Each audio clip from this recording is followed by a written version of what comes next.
So how are you guys, tell me in the comment box. कहानी की starting में हमें बताया जाता है इंजीनियर की जेनेटिक एक्सपेरिमेंट फेल होने की वजह से अर्थ के सारे प्लांट मर गए। जो बचे वो जेनेटिकली चेंज होकर हार्मफुल या फिर लिविंग प्लांट्स बन गए। साथ ही साथ उस वायरस से बहुत सारे ह्यूमन और एनिमल्स भी मारे गए। तभी हमें एक विस्पर नाम की लड़की को एक रोबोट के साथ में कुछ ढूंढते हुए दिखाते हैं। दरअसल में वो कोई रोबोट नहीं होता है, वो एक डिवाइस होता है जिसके थ्रू वो अपने पिता से बात कर रही होती है, क्योंकि उसके पिता बहुत बीमार होते हैं। वो उस डिवाइस के बिना बोल भी नहीं पाते हैं और वो अपने पिता की दवाई बनाने के लिए एक वेजिटेबल ढूंढ रही होती है जो कि उसे मिल जाती है। तभी वो अपने घर की तरफ निकल जाती है तो रास्ते में हमें कुछ अजीब प्लांट्स और इंसेक्ट दिखाए जाते हैं। तभी वो अपने घर पहुंचकर उस वेजिटेबल से किसी तरह की दवाई बनाती है जिसे वो अपने डैड को दे देती है और उसके बाद में वो कहती है मैं ओल्ड लैब जा रही हूँ। तभी वो ओल्ड लैब जाती है जहाँ उसके कुछ एक्सपेरिमेंट होते हैं। तो वो उन एक्सपेरिमेंट्स को वहाँ से घर ले आती है और जब वो अपने घर वापस आती है तो उसका पावर जनरेटर टैंक खराब हो गया होता है। उस जनरेटर के टैंक में किसी तरह के बैक्टीरिया होते हैं जिससे उन्हें पावर मिलती है।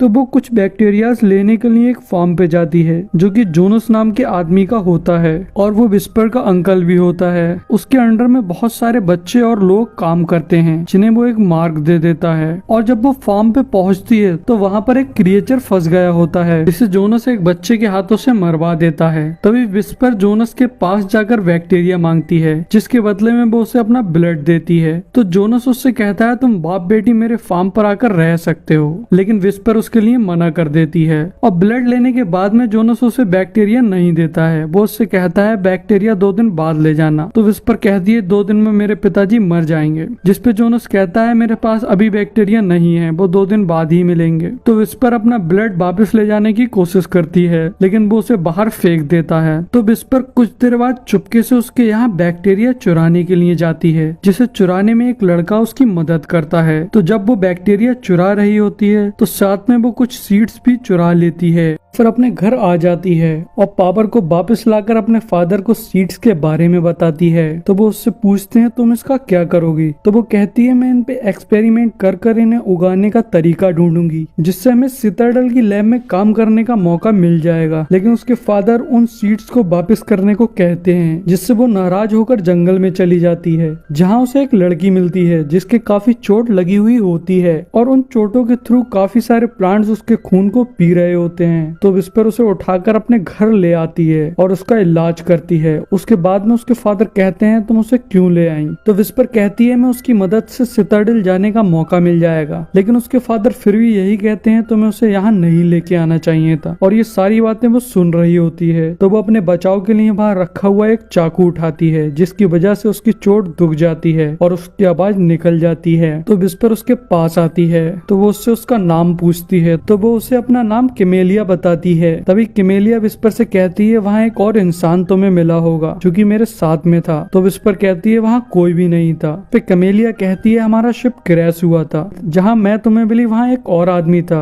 वो कहती है प्लीज उसे ढूंढ लो, वो मेरे पिता हैं। तो विस्पर कहती है मैं उसको सुबह को ढूंढ लूंगी, अभी रात हो गई है, जंगल में जाना बहुत खतरनाक होगा। तभी वो लोग कुछ खाते हैं तो विस्पर के फादर की अचानक से तबीयत खराब हो जाती है। उसके फादर की बॉडी बहुत तेज वाइब्रेट करने लगती है तो विस्पर बहुत परेशान हो जाती है। तो कमेलिया के पास में किसी तरह की पावर होती है जिससे वो उसके पिता को नॉर्मल कर देती है। और तभी अगले सुबह को विस्पर उसके फादर को ढूंढने निकल जाती है जहाँ कुछ देर ढूंढने के बाद में उसे उनका शिप मिल जाता है जिसमें कमेलिया के फादर होते हैं। तो वो शिप को खोलने की कोशिश कर रही होती है लेकिन तभी वहाँ पर जोनस आ जाता है जो कि शिप को खोल लेता है और उस आदमी को मार देता है। लेकिन वो शिप को देखकर समझ जाता है कि वहाँ एक और पैसेंजर था। तभी विस्पर भी घर वापस आ जाती है लेकिन वो कमेलिया को उसके फादर के बारे में नहीं बताती है। वो उससे कहती है मुझे आज शिप नहीं मिला, ये एरिया बहुत बड़ा है, मैं कल जाकर देखूंगी। तभी विस्पर के फादर उन दोनों से कहते हैं तुम्हें सिटाडेल में इन्फॉर्म कर देना चाहिए। तो विस्पर कहती है मैं सुबह को जोनस के पास जाकर सिटाडेल में इन्फॉर्म कर दूंगी क्योंकि सिर्फ जोनस के पास में ही ट्रांस रिसीवर था। और तभी विस्पर कमेलिया को अपने एक्सपेरिमेंट से उगाए हुए प्लांट्स को दिखाती है जो कि बहुत खूबसूरत होते हैं। लेकिन वो विस्पर के हिसाब से ठीक नहीं होते हैं। कैमेलिया उसे बताती है उसने ऐसे प्लांट कभी भी नहीं देखे हैं, यहाँ तक कि सिटाडेल में भी ऐसे प्लांट नहीं है। अब वो कहती है मेरे पिता से देखकर बहुत खुश होते, वो तुम्हें सिटाडेल जरूर ले जाते। वो वहाँ के बायोजेनेटिक हेड इंजीनियर हैं। और तभी दोनों वापस घर आ जाती हैं। तो कैमेलिया विस्पर से उसकी मॉम के बारे में पूछती है तो वो बताती है वो हमें छोड़कर चली गई और एक पिलग्रिम बन गई।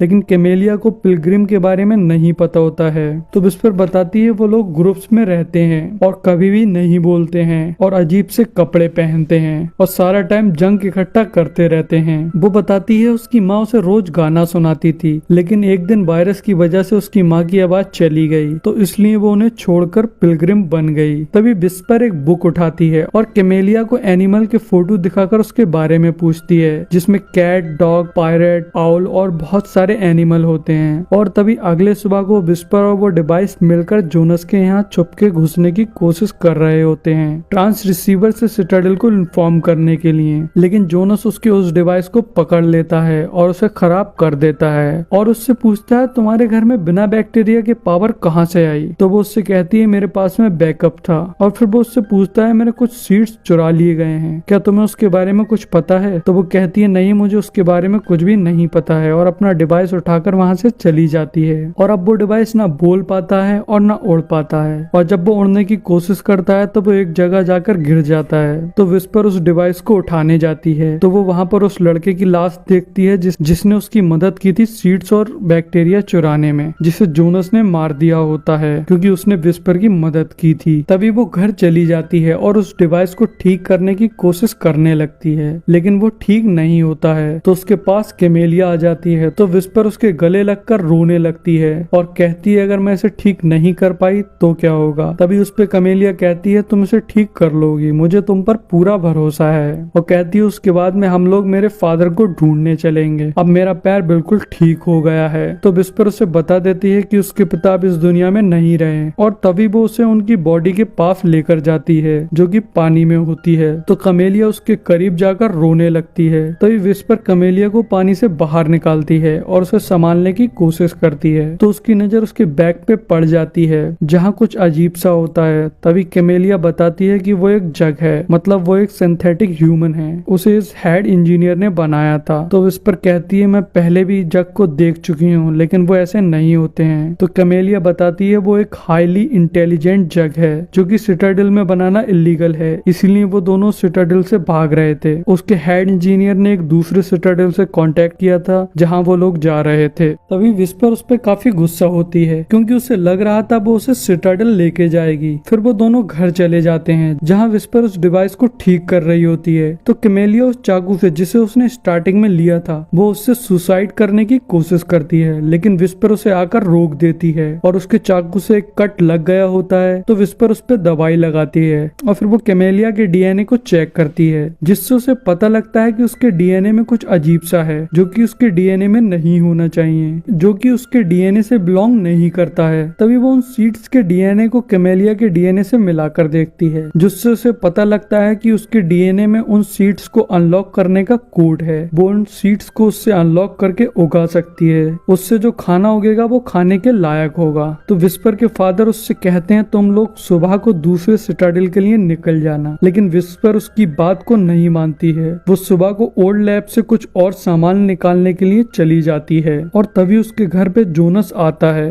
जो कि कैमेलिया को देखकर समझ जाता है ये वही है जो उस शिप पर आई होगी। तो वो उससे अपने साथ चलने को कहता है और साथ ना जाने पर विस्पर के फादर को मारने की धमकी देता है। तो वो चलने के लिए राजी हो जाती है, लेकिन जोनस को किसी तरह पता लग जाता है कि वो एक जग है। तो वो उसके बैग के उस निशान के थ्रू उसका मालिक बनने की कोशिश करता है। तभी वहाँ पर विस्पर आ जाती है तो कैमेलिया और विस्पर मिलकर उसे मारने की कोशिश करते हैं, लेकिन वो उन दोनों के कब्जे में नहीं आ रहा होता है। तभी कैमेलिया उसके हाथ में चाकू मार देती है, लेकिन विस्पर उसे नहीं मारती है। वो उसे सीड्स के बारे में बताती है। वो कहती है हेड इंजीनियर ने कैमेलिया के डीएनए में सीड्स को अनलॉक करने वाला कोड डाल दिया था जो कि तुम्हारे सीड्स को अनलॉक कर सकता है और उगाने के लायक बना सकता है, जिससे हमें बहुत सारा फूड मिल सकता है और हम दोनों की प्रॉब्लम खत्म हो जाएगी। और फिर वो उसके हाथ पे अपनी बनाई हुई दवाई लगाती है। तभी जोनस अपने फार्म पे चला जाता है, लेकिन वो विस्पर की बात नहीं मानता है और सिटाडेल वालों को कैमेलिया के बारे में बता देता देता है। तो सिटाडेल के 2 सोल्जर जोनस के पास आते हैं और उसे वहां आकर मार देते हैं। हालांकि जोनस को लग रहा था कि वो लोग उससे खुश होंगे, लेकिन वो लोग उल्टा उसे मार देते हैं। तभी वो विस्पर के घर जाते हैं, लेकिन विस्पर और कैमेलिया वहां नहीं होते हैं। विस्पर के फादर ने उसे मना कर किसी तरह वहां से भेज दिया होता है। तभी हमें उस डिवाइस को दिखाते हैं जो कि पावर टैंक के पास में होता है। तो एक सोल्जर उस पर शूट करता है, जिससे बुलेट टैंक पे जाकर लगती है और वो घर ब्लास्ट हो जाता है। तो विस्पर भी वहां से कहीं दूर नहीं गई होती है। वो अपने घर को ब्लास्ट देखकर वापस भागती है, लेकिन कैमेलिया उसे पकड़ लेती है और उसके भागने की वजह से एक सोल्जर को उनके बारे में पता लग जाता है और वो उनके पीछे आने लगता है। तो वो दोनों वहां से भागने लगती हैं और तभी वो एक रेड कलर की घास के पास पहुंच जाती हैं। तो विस्पर कैमेलिया से कहती है इसको टच मत करना, और वो उसके पीछे जाकर छिप जाती हैं। तभी वो सोल्जर वहां आता है और उस रेड ग्रास को टच कर देता है, जिसकी वजह से उसके अंदर से कुछ कीड़े निकलते हैं जो कि एक बुलेट की स्पीड से उस सोल्जर की बॉडी के आर पार होने लगते हैं और उसको मार देते हैं। लेकिन तभी वहां एक और सोल्जर आ जाता है जिसके बारे में उन्हें नहीं पता होता है। वो मरे हुए सोल्जर की बॉडी को देखकर समझ जाता है, तो वो उस रेड ग्रास को टच नहीं करता है और उनके पास चला आता है। लेकिन वो दोनों उससे किसी तरह गन छीन कर उसे रेड ग्रास के करीब धक्का देकर उस गन को ग्रास के ऊपर डाल देती हैं, जिससे वो सोल्जर भी उन कीड़ों की वजह से ही मर जाता है। लेकिन उसके बाद में कैमेलिया उससे कहती है मैं जब तक नहीं जाऊंगी ये लोग आते रहेंगे, तो मुझे इनके साथ जाना होगा। लेकिन विस्पर इसके लिए नहीं मानती है, तो वो विस्पर को अपनी पावर से बेहोश कर कर जब अगला सोल्जर आता है तो वो उसके साथ में चली जाती है। अगले दिन सुबह को जब विस्पर की आंख खुलती है तो वो वहां पर नहीं होती है, और तभी उसके पास में जोनस के वो बच्चे आते हैं जो कि उन सोल्जर्स से बच गए होते हैं। तो वो सारे लोग मिलकर पिलग्रिम के पीछे चले जाते हैं, जहां पिलग्रिम ने एक बहुत बड़ा सा टावर बनाया होता है। उस पर उसके ऊपर चढ़ती है